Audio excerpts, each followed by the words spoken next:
यारो इमेजिन कीजिए, साल था 1857, भारत की पहली आजादी की जंग। इस जंग में अंग्रेजों के सामने सबसे बड़ी दीवार बनकर खड़े थे गुर्जर। गुर्जर शासन में भी रहे, सत्ता का हिस्सा भी बने। लेकिन जब आजादी की लड़ाई छिड़ी तो अंग्रेजों ने गुर्जर को उस बगावत का चेहरा मान लिया और फिर जो हुआ वो किसी कौम के साथ हुआ आज तक का सबसे बड़ा अन्याय था। अंग्रेजों ने गुर्जरों को बागी कौम घोषित कर क्रिमिनल ट्राइब एक्ट सीधे सीधे इस बिरादरी यानी गुर्जरों पर थोप दिया। अब गुर्जर किसी भी रिश्तेदारी या किसी भी कारण से गांव से बाहर जाए तो उन्हें थाने में लिखवाना पड़ता, मैं फला रिश्तेदारी में इतने दिन के लिए जा रहा हूं, और लौटकर फिर थाने में रिपोर्ट करनी पड़ती। अब मैं घर आ चुका हूं। उनके बच्चों के लिए स्कूलों के दरवाजे बंद कर दिए गए। यही नहीं, सरकारी नौकरियों में भी गुर्जरों पर पाबंदी लगा दी गई। कई गांवों को अंग्रेजों ने तोपों से उड़ा दिया, जमींदारियां जब्त कर ली गई, जमीनें छीन ली गई। सोचिए, जिस गुर्जरों ने अपने खून से इस देश की धरती रंगी, उन्हीं को अंग्रेजों ने अपराधी बनाकर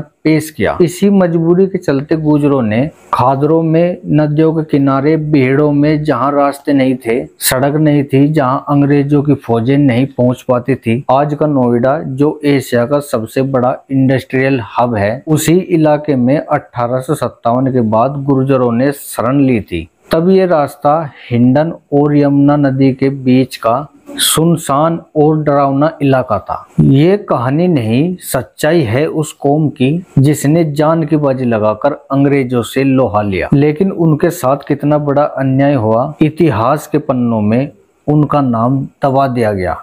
मैं गुर्जर हूँ, और अगर आप भी गुर्जर हैं तो अफसरून जंग चैनल को सब्सक्राइब करके जरूर जाना।